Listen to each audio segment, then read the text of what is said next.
Assalamualaikum warahmatullahi wabarakatuh.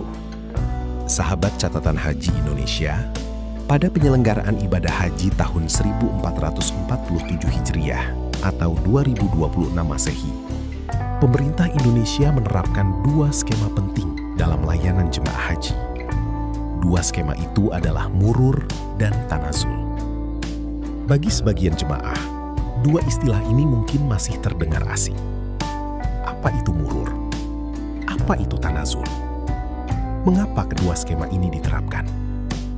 Apakah haji jemaah tetap sah jika tidak mabit sebagaimana biasanya?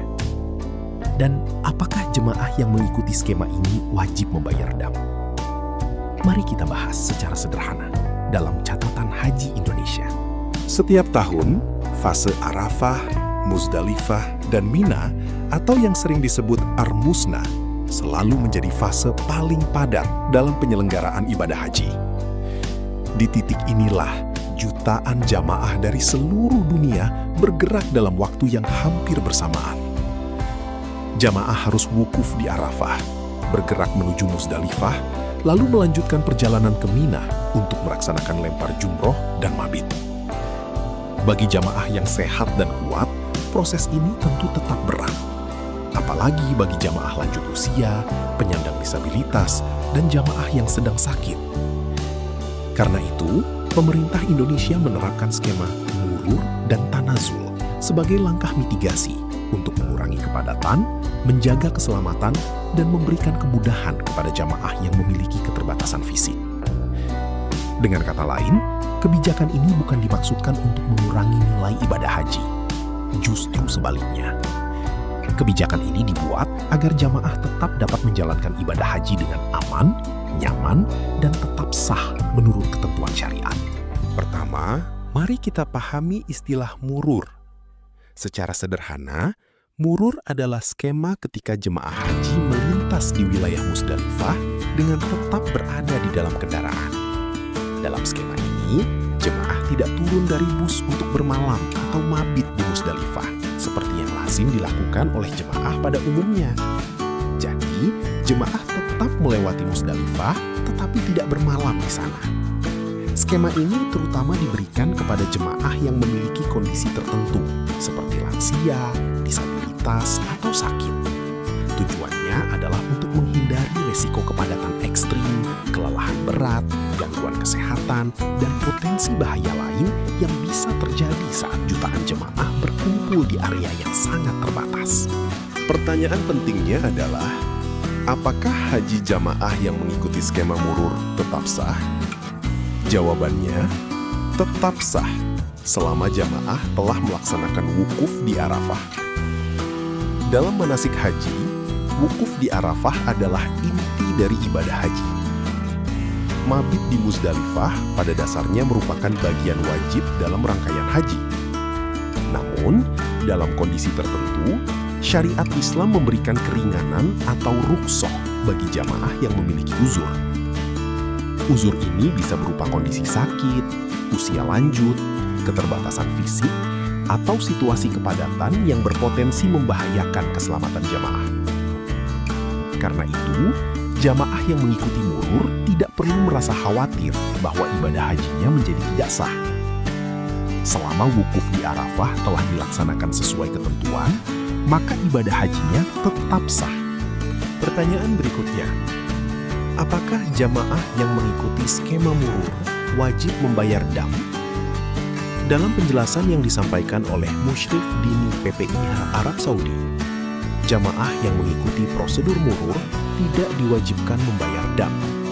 Sebab, skema ini merupakan bentuk keringanan syar'i bagi jamaah yang memiliki uzur atau kondisi khusus. Jadi, murur bukan pelanggaran manasik. Murur adalah bentuk kemudahan yang diberikan dalam kondisi tertentu demi menjaga keselamatan jamaah. Selain murur, ada juga skema tanazul. Jika murur berkaitan dengan Muzdalifah, maka tanazul berkaitan dengan Mina.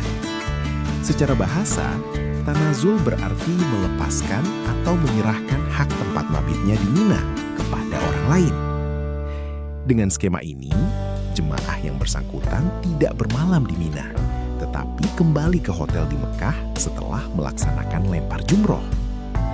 Skema ini juga ditujukan terutama bagi jemaah yang memiliki keterbatasan fisik, sakit, lanjut usia, atau menghadapi kondisi yang dapat membahayakan keselamatan jika tetap dipaksakan mabit di Mina. Dalam pelaksanaan haji, mabit di Mina pada dasarnya juga termasuk bagian wajib. Namun, sebagaimana dalam murur, syariat Islam mengenal prinsip keringanan atau rukhsah. Jika ada kondisi yang mengancam keselamatan, memberatkan secara serius, atau berkaitan dengan kemaslahatan jamaah, maka keringanan dapat diberikan. Dalam penjelasan yang dikutip dalam materi ini, dasar keringanan tanazul dikaitkan dengan riwayat tentang Abbas bin Abdul Muthalib, paman Nabi Muhammad SAW. Abbas bin Abdul Muthalib pernah meminta izin kepada Rasulullah SAW untuk tidak bermalam di Mina karena memiliki tugas menyediakan air minum bagi jamaah haji di Mekah. Rasulullah SAW kemudian memberikan izin. Dari peristiwa ini, para ulama memahami bahwa meninggalkan mabit di Mina dapat dibolehkan dalam kondisi tertentu, terutama jika ada alasan kuat yang berkaitan dengan tugas, keselamatan, atau kemaslahatan. Agar lebih mudah dipahami, mari kita bedakan secara sederhana. Murur terjadi di Muzdalifah. Bentuknya adalah jamaah melintas di Muzdalifah tanpa turun dari kendaraan dan tidak bermalam di sana. Sedangkan tanazul terjadi di Mina. Bentuknya adalah jamaah menyerahkan hak tempat mabitnya di Mina kepada orang lain, lalu kembali ke hotel setelah menyelesaikan lempar jumroh. Jadi, murur berkaitan dengan proses melewati Muzdalifah, sedangkan tanazul berkaitan dengan pelepasan hak tempat mabit di Mina. Keduanya sama-sama merupakan bentuk keringanan untuk menjaga keselamatan jamaah. Kebijakan murur dan tanazul menjadi sangat penting bagi jamaah Indonesia. Mengapa? Karena komposisi jamaah haji Indonesia setiap tahun banyak diisi oleh jamaah lanjut usia dan jamaah dengan resiko kesehatan tinggi. Fase Ar-Muzna adalah fase yang sangat berat. Cuaca panas, kepadatan manusia, keterbatasan ruang, mobilitas tinggi, dan jadwal ibadah yang padat dapat meningkatkan resiko kelelahan dan gangguan kesehatan. Dalam kondisi seperti ini, keselamatan jamaah harus menjadi prioritas. Ibadah haji memang membutuhkan kesungguhan, tetapi Islam juga tidak menghendaki umatnya memaksakan diri hingga membahayakan jiwa. Karena itu, murur dan tanazul dapat dipahami sebagai ikhtiar untuk menjaga keseimbangan antara kesempurnaan ibadah dan perlindungan keselamatan jamaah.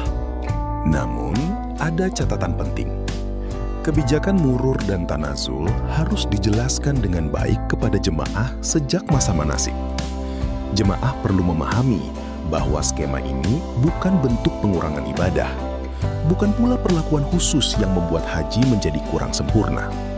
Sebaliknya, ini adalah bagian dari manajemen haji modern yang mempertimbangkan aspek syariat, kesehatan, keselamatan, dan kemaslahatan. Petugas haji juga harus memiliki pemahaman yang sama. Jangan sampai di lapangan muncul kebingungan, perbedaan informasi, atau bahkan rasa bersalah dari jemaah yang mengikuti skema ini. Sosialisasi menjadi kunci, karena dalam ibadah haji, ketenangan batin jemaah juga bagian penting dari kualitas pelayanan. Sahabat catatan haji Indonesia, murur dan tanazul adalah dua skema penting dalam penyelenggaraan haji 2026.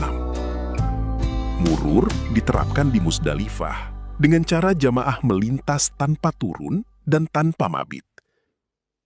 Tanazul diterapkan di Mina dengan cara jamaah menyerahkan hak tempat mabitnya dan kembali ke hotel setelah lempar jumroh. Keduanya diberikan sebagai keringanan bagi jamaah yang memiliki kondisi tertentu, terutama lansia, disabilitas, dan jamaah sakit. Intinya, keselamatan jamaah menjadi pertimbangan utama. Karena haji bukan hanya soal menjalankan rangkaian ibadah, tetapi juga soal menjaga jiwa, menjaga kemaslahatan, dan memastikan pelayanan berlangsung manusiawi. Menurut Anda, Apakah kebijakan Murur dan Tanazul ini sudah tepat untuk mengurangi risiko kepadatan di Armusna? Tulis pendapat Anda di kolom komentar. Di channel ini, kita akan terus mencatat, mengkaji, dan mengawal penyelenggaraan haji Indonesia. Sampai bertemu lagi di video selanjutnya. Assalamualaikum warahmatullahi wabarakatuh.